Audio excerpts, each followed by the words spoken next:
إن كل من في السماوات والأرض إلا آتي الرحمن عبدا وكلهم آتيه يوم القيامة فردا لقد أحصاهم وعدهم عدا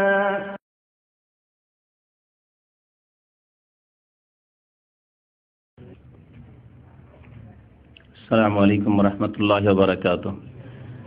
إن الحمد لله نحمده ونستعينه ونستغفره ونعوذ بالله من شرور أنفسنا ومن سيئات أعمالنا من يهده الله فلا مضل له ومن يضلله فلا هادي له وأشهد أن لا إله إلا الله وأشهد أن محمدا عبده ورسوله يا أيها الذين آمنوا اتقوا الله حق تقاته ولا تموتن إلا وأنتم مسلمون يا أيها الناس اتقوا ربكم الذي خلقكم من نفس واحدة وخلق منها زوجها وبث منهما رجالا كثيرا ونساء واتقوا الله الذي تساءلون به والأرحام إن الله كان عليكم رقيبا يا أيها الذين آمنوا اتقوا الله وقولوا قولا سديدا يصلح لكم أعمالكم ويغفر لكم ذنوبكم ومن يطع الله ورسوله فقد فاز فوزا عظيما أما بعد فإن خير الحديث كتاب الله وخير الهدي هدي محمد صلى الله عليه وسلم وشر الأمور محدثاتها وكل محدثة بدعة وكل بدعة ضلالة وكل ضلالة في النار. أعوذ بالله من الشيطان الرجيم. بسم الله الرحمن الرحيم. وأن هذا صراطي مستقيما فاتبعوه ولا تتبعوا السبل فتفرق بكم عن سبيله. মহান আল্লাহর সমস্ত প্রশংসা যে আল্লাহ পাক আমাদেরকে সৃষ্টি করেছেন এবং আমাদের মধ্য থেকে যাদেরকে আল্লাহ খাস অনুগ্রহ করেছেন তাদের সঠিক পথ দেখিয়েছেন। দরুদ ও সালাম নাজিল হোক প্রিয় নবী মুহাম্মদ রাসূলুল্লাহ সাল্লাল্লাহু আলাইহি ওয়াসাল্লামের প্রতি, যিনি আল্লাহর সত্য দ্বীন পূর্ণাঙ্গ রূপে মানব জাতি পর্যন্ত পৌঁছে দিয়েছেন এবং বিদায় হজে আল্লাহ পাকের পক্ষ থেকে আয়াত নাজিল হয়েছে। আল্লাহ পাক ইরশাদ করেছেন এই মর্মে, আল ইয়াউমা আকমালতু লাকুম দীনাকুম ওয়া আতমামতু আলাইকুম নি'মাতি ওয়া রাদিতু লাকুমুল ইসলাম দীনা। আজকে আমি তোমাদের দিন তোমাদের জন্য পূর্ণ করে দিলাম। ওয়া আতমামতু আলাইকুম নি'মাতি, আমার নিয়ামত তোমাদের উপর সম্পূর্ণ করলাম। ওয়া রাদিতু লাকুমুল ইসলাম দীনা, এবং ইসলামকে তোমাদের জীবন বিধান দিন স্বরূপ আমি মনোনীত করলাম। আল্লাহ পাক ঘোষণা করে দিয়েছেন যে আল্লাহ তার দিনকে নবী করিম সাল্লাল্লাহু আলাইহি সাল্লামের মাধ্যমে সম্পূর্ণ করেছেন। তাতে কোনো রকমের দুনিয়া অথবা আখিরাতের, ইহকাল পরকালের এমন কোনো প্রয়োজন যা মুসলিমের হতে পারে কল্যাণের জন্য, আর তা অসম্পূর্ণ থেকে গেছে তা হয়নি। যাতে রয়েছে পৃথিবীর কল্যাণ, দুনিয়ার কল্যাণ, যাতে রয়েছে আখিরাতে পরকালের কল্যাণ, সে সমস্ত বিষয় সম্পর্কে আল্লাহ পাক রব্বুল আলামিন দিনকে সম্পূর্ণ করেছেন। সুতরাং কারো এই অবকাশ নেই, কারো জন্য এই অনুমতি নেই যে দিনে নতুন কথা ঢোকাবে, নতুন কথা নিয়ে আসবে দিনের নামে, ইসলামের নামে, ধর্মের নামে, আর বলবে যে এগুলি মুক্তির পথ। আল্লাহুম্মা সাল্লি আলাইহি আল্লাহুম্মা বারিক আলাইহি। গত শুক্রবারে আলোচনা করা হয়েছে চরমোনাই পীর সম্পর্কে। তাতে আলোচনায় সামান্য কিছুই আলোচনা শেষ হয়েছে, প্রায় 1.5 ঘন্টার বক্তব্যে। আরো বেশ কিছু কথা তার কিতাব থেকে, নিজের পক্ষ থেকে নয়, অন্য কারো লেখা বই থেকে নয়, তাদের কিতাব থেকে পড়ে শোনানো হয়েছে এবং তার উপর কোরআন এবং হাদিসের আলোকে, কোরআনে কারীমের আয়াতে কারিমা দিয়ে অথবা রাসূলুল্লাহ সাল্লাল্লাহু আলাইহি ওয়াসাল্লামের হাদিস দিয়ে মন্তব্য করা হয়েছে। এর বেশি আর কিছু করা হয়নি। এর আগে আপনাদেরকে বলা হয়েছিল, বরং গত কয়েক সপ্তাহ আগে এই মঙ্গলবারের অনুষ্ঠানে বিস্তারিত আলোচনাই করা হয়েছে যে ইমাম নববী রাহমাতুল্লাহ আলাইহি বলেছেন যে সৎ উদ্দেশ্যে 6টি ক্ষেত্রে মানুষের সমালোচনা করা যাবে।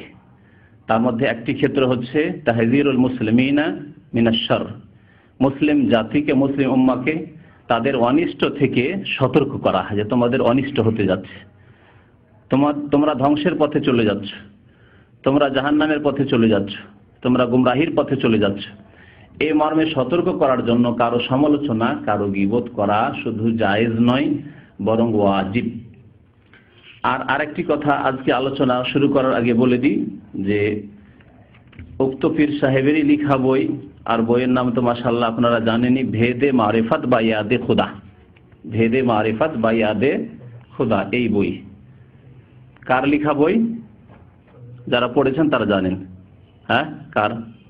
ফজলুল করিম সাহেবের না, তার পিতা, তার বড় পীর সৈয়দ মোহাম্মদ ইসহাক, বড় পীরের লিখা কিতাব।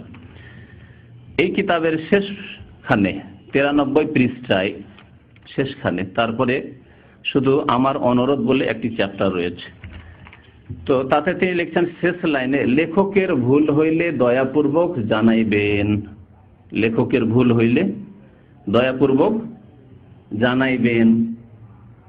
তো তার পক্ষ থেকে অনুরোধ রয়েছে যে ভুল হলে জানিয়ে দেবেন।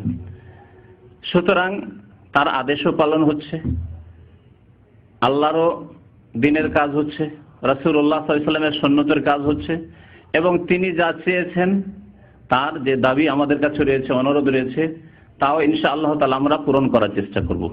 কারণ তার বই এতদিন পড়িনি বা আমাদের কাছে আসেনি, কিন্তু মাশাআল্লাহ আমার কাছে বেশ কিছু বই তার পৌঁছে গেছে। এই একটি কিতাব ভেদে মারিফাত ইয়াদে খোদা, আর মাওয়াইজে কারিমিয়া, ফজলুল করিম সাহেবের যে সব ওয়াজ মাহফিল বক্তব্য।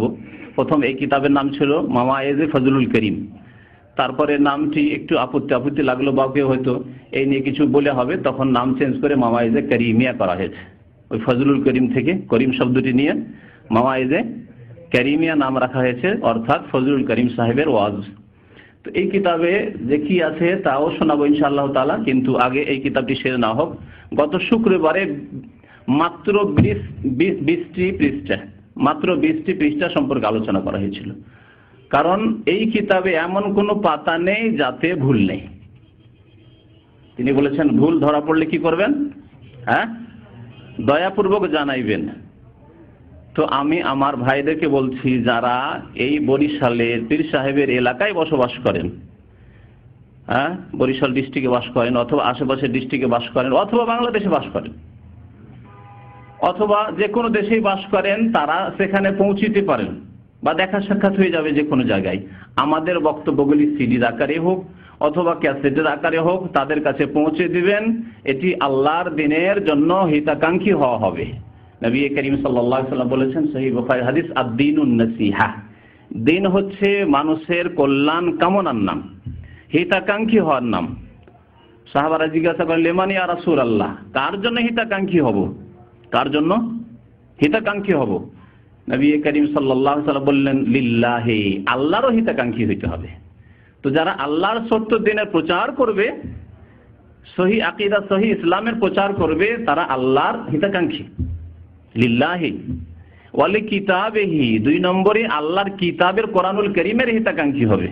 যারা কোরআনে কারীমের কথা, সহি কথা পেশ করবে, যারা নবী করিম সাল্লাল্লাহু আলাইহি ওয়াসাল্লামের সহি হাদিসের কথা, সহি ব্যাখ্যা পেশ করবে ইসলামের, তারা কোরআনে কারীমের হিতাকাঙ্ক্ষী হলো। ওয়ালি কিতাবিহি ওয়ালি রাসূলিহি, রাসূলুল্লাহ সাল্লাল্লাহু আলাইহি সাল্লামের হিতাকাঙ্ক্ষী হবে। রাসূলুল্লাহ সাল্লাল্লাহু আলাইহি ওয়াসাল্লামের হিতাকাঙ্ক্ষী হওয়া মানে রাসূলুল্লাহ সাল্লাল্লাহু আলাইহি সাল্লামের সুন্নতের প্রচার করা, তাকে অন্তর থেকে ভালোবাসা, যেমন ভালোবাসা বেসেছেন সাহাবায়ে কেরামরা সেই পথে, না তাতে বাড়াবাড়ি থাকবে, আর বাড়াবাড়ি করতে গিয়ে শিরক কুফরিতে পৌঁছে যাব, সিজদা করা শুরু করব, আর না তাতে কোন রকমের ঘাটতি অবমাননাই করব। তো রাসূলের হিতাকাঙ্ক্ষী হইতে হবে। ওয়ালি আইম্মাতিল মুসলিমিন, মুসলিম ইমামগণের অর্থাৎ মুসলিম নেতাগণের, যারা ইসলামী আইনের বাস্তবায়ন করবেন, বিশেষ করে যাদেরকে আল্লাহ ইসলামী খেলাফত দিয়েছেন, ইসলামী নেতৃত্ব দিয়েছেন, যারা কোরআন সুন্নাহ মোতাবেক দেশ পরিচালনা করবে, তাদের হিতাকাঙ্ক্ষী হওয়া, তাদের জন্য দোয়া করা, তৌফিকের দোয়া করা, তাদেরকে আল্লাহ আরো শক্তিশালী করুক, তাদের দ্বারা আরো দিনের খেদমত নিক, এভাবে হিতাকাঙ্ক্ষী হইতে হবে। বলে আম্মাতিহিম, 5 নম্বর বলেছেন নবী করিম সাল্লাল্লাহু আলাইহি ওয়াসাল্লাম, জনসাধারণেরও হিতাকাঙ্ক্ষী হইতে হবে। আইম্মাতুল